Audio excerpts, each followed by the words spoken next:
মান আহাব্বা সুন্নতি ফাকাদ আহাব্বানি ওয়া মান আহাব্বানি কানা মাই ফিল জান্নাহ। হে দুনিয়ার উম্মত, তুমি যদি পরকালে আমার সাথে জান্নাতে থাকতে চাও, পরকালে যদি আমার সাথী তুমি হতে চাও, তাহলে তুমি আমার সুন্নতকে মহাব্বত করো।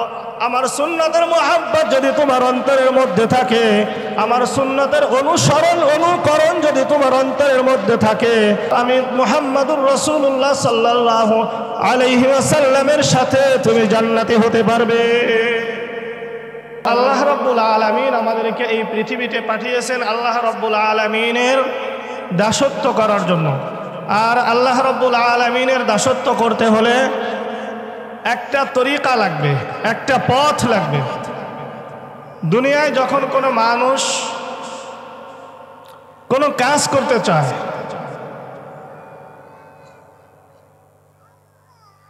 ওই কাজ করার জন্য তার কিছু গাইডলাইন থাকে, যেই কাজের উপর তাকে পাণ্ডিত্য অর্জন করতে হয়। ওই কাজের মধ্যে যদি তার কোনো পাণ্ডিত্য না থাকে, তখন আর সে ওই কাজগুলো করতে পারে না। এখন আল্লাহ রাব্বুল আলামিন আমাদেরকে এই দুনিয়ায় পাঠাইলেন আল্লাহর গোলামি করার জন্য। আল্লাহ রাব্বুল আলামিনের গোলামি করতে হলে আমাদের কিছু করা লাগবে কি লাগবে না? আমাদের কোনো কাজ আছে কি না? অবশ্যই আছে।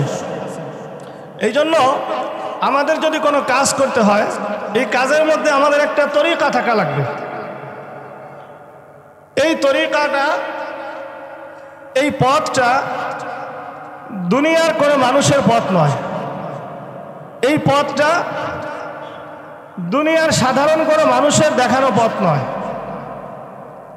এমন একটা পথ এবং এমন একটা পদ্ধতি লাগবে এবং এমন একজন পথ প্রদর্শক লাগবে, যেই পথ প্রদর্শক আমাকে পথ দেখাবেন, আর ওই পথ দেখে দেখে আমি দুনিয়াতে চলবো।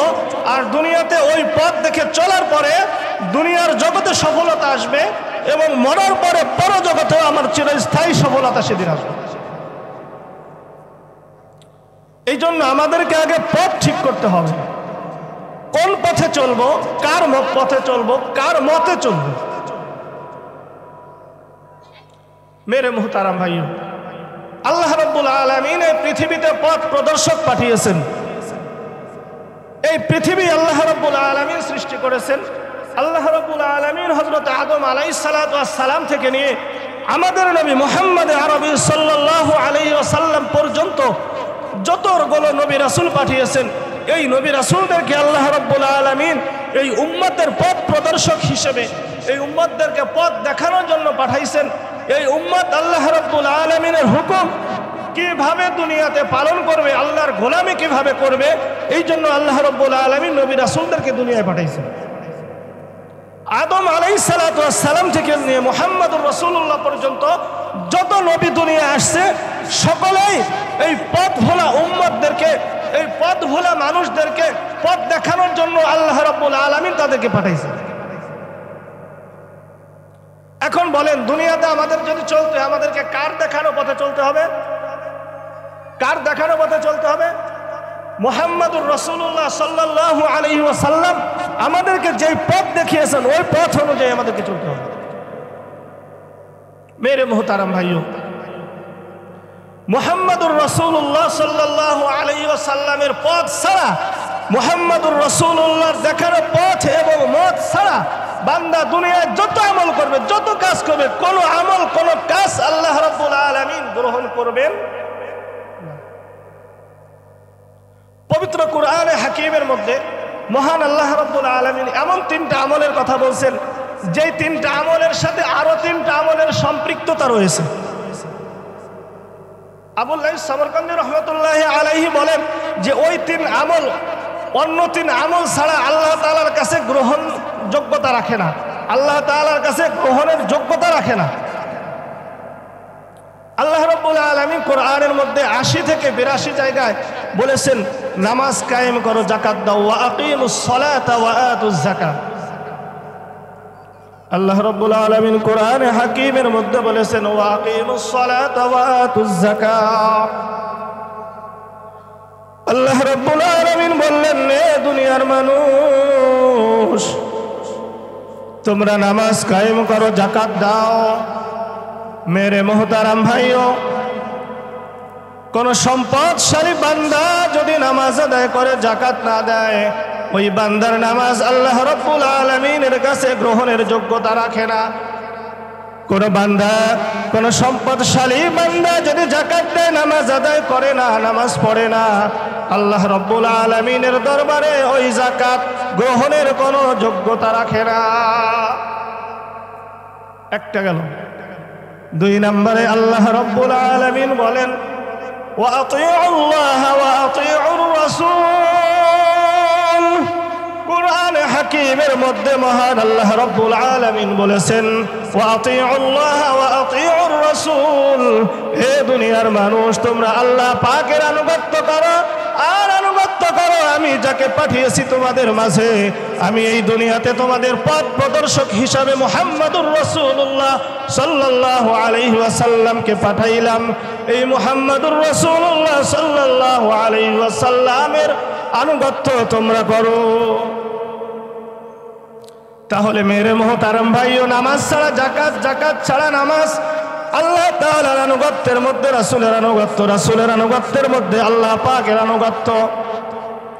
আল্লাহ রাব্বুল আলামিন 3 নম্বরে বলেন, আনিশকুরুলি ওয়ালি ওয়ালিদাইক। আল্লাহ রাব্বুল আলামিন বলেন, তুমি আমার কৃতজ্ঞতা জ্ঞাপন করো, কৃতজ্ঞতা জ্ঞাপন করো তোমার মা বাবার। কারণ আল্লাহ রাব্বুল আলামিনের হুকুমে মা বাবার মাধ্যমে আল্লাহ রাব্বুল আলামিন আমাদেরকে এই দুনিয়ায় পাঠাইছেন। এই জন্য আল্লাহ রাব্বুল আলামিনের কৃতজ্ঞতা জ্ঞাপন যদি করতে হয়, মা বাবার কৃতজ্ঞতাও জ্ঞাপন করতে হবে। মা বাবার কৃতজ্ঞতা যদি জ্ঞাপন করতে হয়, আল্লাহ রাব্বুল আলামিনের কৃতজ্ঞতাও জ্ঞাপন করতে হবে। একটার সাথে আরেকটার সামঞ্জস্যতা রয়েছে। এই জন্য মেরে মোহতারাম ভাই, আল্লাহ পাকের হুকুম যদি মানতে হয়, আল্লাহ পাকের গোলামি যদি করতে হয়, আমাদেরকে মুহাম্মাদুর রাসূলুল্লাহ সাল্লাল্লাহু আলাইহি ওয়াসাল্লামের দেখানো পথে আল্লাহ রাব্বুল আলামিনের গোলামি করতে হবে। আল্লাহ রাব্বুল আলামিন কুরআনে হাকীমের মধ্যে ডেকে বলেন, কুল ইন কুনতুম তুহিব্বুনাল্লাহ,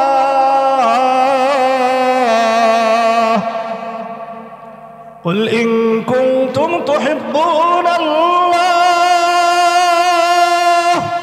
ফাত্তাবিউনি ইউহিব্বুকুমুল্লাহ ওয়া ইয়াগফির লাকুম যুনুবাকুম ওয়াল্লাহু গফুরুর রহিম। এই আয়াতের আলোচনা আমরা অহরহ শুনে থাকি। এই আয়াতের তরজমা পাবলিক যারা শুনতে শুনতে তাদেরও মুখস্থ হয়ে গেছে।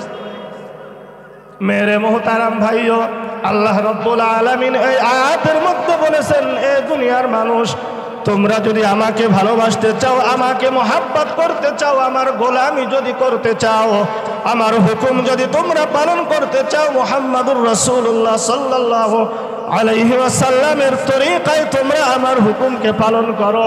কারণ আমার হুকুম মুহাম্মাদুর রাসূলুল্লাহর তরিকা ছাড়া যদি তোমরা আদায় করো, ওটা আমার দরবারে গ্রহণযোগ্য হবে না, গ্রহণযোগ্য হবে না। ওই আমল দিয়ে তুমি পরকালে নাজাত পাইবা না, পরকালে নাজাত পাওয়ার আশা করা যায় না। এই জন্য মেরে মোহতারাম ভাই, আল্লাহ পাকের হুকুম আমাদেরকে মানতে হলে কার তরিকায় মানতে হবে? মুহাম্মাদুর রাসূলুল্লাহর তরিকায় মানতে হবে। মুহাম্মাদুর রাসূলুল্লাহর তরিকা ছাড়া এই দুনিয়া ও আখিরাতে সফলতার কোনো রাস্তা নাই। মেরে মোহতারাম ভাইও, মুহাম্মাদুর রাসূলুল্লাহর তরিকায় যদি আমরা আল্লাহ পাকের গোলামি করতে পারি, আল্লাহ পাকের হুকুম যদি আমরা আদায় করতে পারি, লাভ কি, ফায়দা কি? আল্লাহ রাব্বুল আলামিন বলেন, দুনিয়ার মানুষ, তোমরা যখন মুহাম্মাদুর রাসূলুল্লাহর তরিকায় আমার হুকুম মানবা, এই হুকুমগুলো মানতে যায়া দুনিয়ায় যাওয়ার পর দুনিয়ায় চলাফেরায় উঠা বসায় তোমার পুরাটা জীবনের মধ্যে কোনো না কোনো ভুল ত্রুটি হয়ে যাবে, তোমার অন্যায় অপরাধ কিছু হয়ে যাবে। কারণ তুমি তো মানুষ, একমাত্র আল্লাহ রাব্বুল আলামিন ফেরেশতাদেরকে পাপ করার কোনো শক্তি দেন নাই। আল্লাহ রাব্বুল আলামিন এই মানুষ জাতিকে পৃথিবীতে 2টা শক্তি দিয়ে প্রেরণ করেছেন। একটা হলো মানুষ যদি চায়, মানুষ যদি ইচ্ছা করে, আল্লাহ রাব্বুল আলামিনের হুকুম মানতে যে আল্লাহ পাকের গোলামি করবে, আল্লাহ পাকের হুকুম মানবে। আর একটা হলো মানুষ যদি চায়, মানুষের যদি ইচ্ছা হয় আল্লাহ পাকের হুকুম মানবে না, মানুষ ইচ্ছা করলে সেটা পারবে। কিন্তু আল্লাহ রাব্বুল আলামিন বান্দাকে দুনিয়ায় ধরবেন না, বান্দাকে দুনিয়ায় ধরবেন না। আল্লাহর হুকুম না মানলে, আল্লাহ তাআলার গোলামি বান্দা দুনিয়ায় না করলে আল্লাহ রাব্বুল আলামিন বান্দাকে দুনিয়ায় ধরবে না, দুনিয়ায় ধরবে না। কিন্তু বান্দা যখন মরার পরে পরজগতে যাবে, এই দুনিয়ার হায়াত যখন শেষ হয়ে যাবে, তখন আল্লাহ রাব্বুল আলামিন বান্দাকে কিন্তু ধরবে। ওই সময় যখন ধরবে বান্দা কিন্তু তখন আর কোনো নাজাত পাইবে না। এই জন্য আল্লাহ রাব্বুল আলামিন বলেন, বান্দা দুনিয়ায় চলাফেরা উঠা বসায় তোমার যদি কোনো ত্রুটি হয়ে যায়, তোমার দ্বারায় কোনো গুনাহ হয়ে যায় রে গোলাম, আমি আল্লাহ রাব্বুল আলামিন তোর সমস্ত অন্যায় অপরাধগুলো মাফ করে দিব। ওয়াগফির লাকুম যুনুবাকুম, আমি আল্লাহ রাব্বুল আলামিন তোর সমস্ত অন্যায় অপরাধগুলো মাফ করে দিয়ে আমি আল্লাহ তোকে চিরস্থায়ী সুখের ঠিকানা জান্নাতে দিয়া দিব। আল্লাহু গফুরুর রহিম। আল্লাহ রাব্বুল আলামিন তো দয়াবান, আল্লাহ পাক তো গফফার। এই জন্য মেরে মুহতারাম ভাইও, এই দুনিয়ায় যদি আমাকে চলতে হয়, দুনিয়ায় যদি মালিকের কোনো হুকুম আমাকে মানতে হয়, মালিকের কোনো গোলামি যদি আমাকে করতে হয়, তাহলে করতে হবে কার তরিকায়? করতে হবে কার তরিকায়? মুহাম্মাদুর রাসূলুল্লাহর তরিকা ছাড়া দুনিয়ায় কোনো রাস্তা নাই। মেরে মুহতারাম ভাইও, মুহাম্মাদুর রাসূলুল্লাহর তরিকাকে আমরা কি বলি? পরিভাষায় কি বলা হয়? সুন্নাত। কি বলা হয়? প্রত্যেকটা আমলের মধ্যে যদি বান্দার সুন্নাত না থাকে, বান্দা যদি সুন্নাতকে অ্যাভয়েড করে কোনো আমল করে, কোনো আল্লাহ পাকের কোনো হুকুম যদি সুন্নাতকে অ্যাভয়েড করে সুন্নাতের প্রতি পিঠ প্রদর্শন করে আল্লাহ পাকের কাছে ওই আমল কোনো গ্রহণযোগ্যতা রাখে না। এই জন্য প্রত্যেকটা হুকুম তামিলের ক্ষেত্রে আমাকে সুন্নাতের অনুসরণ করতে হবে। সুন্নাতের অনুসরণ যদি আমার প্রত্যেকটা আমলের মধ্যে না থাকে, আল্লাহ রাব্বুল আলামিন গ্রহণ করবেন না। দেখেন মুহাম্মদ আরবি সাল্লাল্লাহু আলাইহি ওয়াসাল্লাম এই জন্য বলছেন, মান আহাব্বা সুন্নতি ফাকাদ আহাব্বানি ওয়া মান আহাব্বানি কানা মাই ফিল জান্নাহ। এ দুনিয়ার উম্মত, তুমি যদি পরকালে আমার সাথে জান্নাতে থাকতে চাও, পরকালে যদি আমার সাথী তুমি হতে চাও, তাহলে তুমি আমার সুন্নতকে মহাব্বত করো। আমার সুন্নতের মহাব্বত যদি তোমার অন্তরের মধ্যে থাকে, আমার সুন্নতের অনুকরণ যদি তোমার অন্তরের মধ্যে থাকে, আমি মুহাম্মাদুর রাসূলুল্লাহ সাল্লাল্লাহু আলাইহি ওয়াসাল্লামের সাথে তুমি জান্নাতি হতে পারবে। একটা সুন্নত বলি, সুন্নতটা হলো রাসূলুল্লাহ সাল্লাল্লাহু আলাইহি ওয়াসাল্লামের সুন্নাত প্রত্যেকটা কাজের ক্ষেত্রে পরামর্শ করে কাজ করা। এখানে তাবলীগের সময় লাগানো অনেক লোক আছেন, আপনাদের সকলেরই সুন্নাই পরামর্শ করার যে ফায়দাগুলো আপনাদের জানা আছে। জাস্ট আমি একটু টাচ দিয়ে যাচ্ছি। মুহাম্মাদুর রাসূলুল্লাহর একটা সুন্নাত কি? পরামর্শ করে কাজ করা। এই জন্য কেউ যদি পরামর্শ ছাড়া নিজে অটো আমির হতে চায়, আমরা তাকে মানব?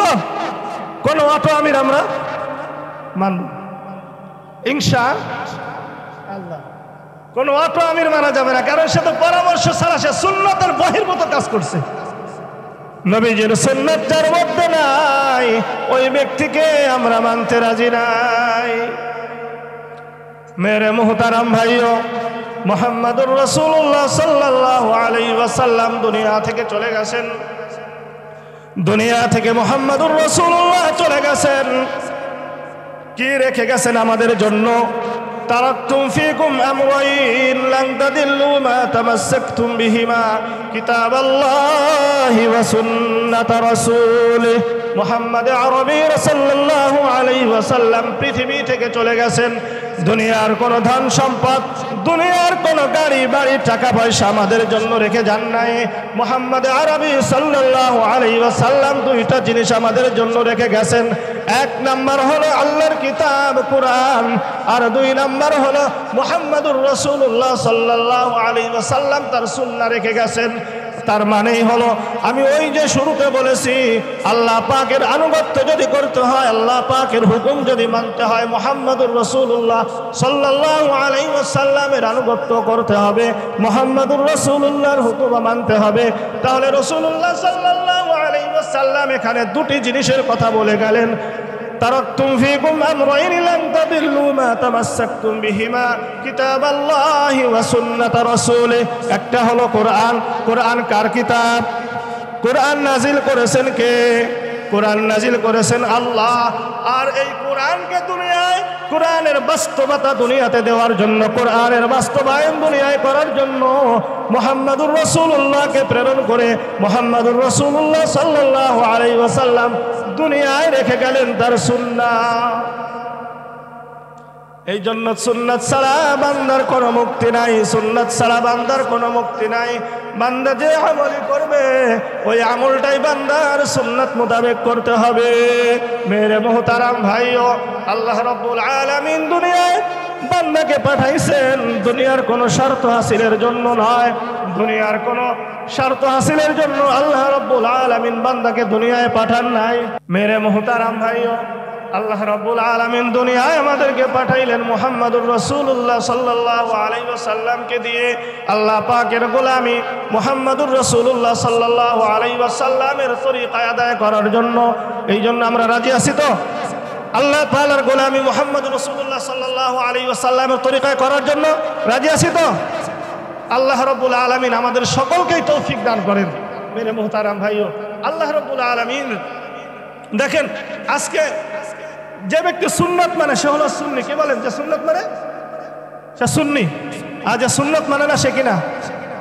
কিন্তু আজকে আমাদের সমাজের মধ্যে সুন্নির অভাব নাই। ওর আপাদ মস্তক বডির মধ্যে সুন্নাতের কোনো খবর নাই। আছে না নাই? আমাদের সালতার মধ্যে এমন মানুষ আছে না নাই? এই অনুসারী লোকগুলো আমাদের সালতার মধ্যে আছে না নাই? যারা মুখে বলবে সুন্নি, ওদের কাজের মধ্যে সুন্নাত থাকবে না। ওরা আসলে প্রকৃত সুন্নি না, ওরা হলো সিন্নি, ওরা হলো ভণ্ড, ওরা হলো বাটপার। এই জন্য এই সমস্ত ভণ্ড আর বাটপার থেকে আমাদেরকে সাবধান থাকতে হবে, আমাদেরকে সতর্ক থাকতে হবে।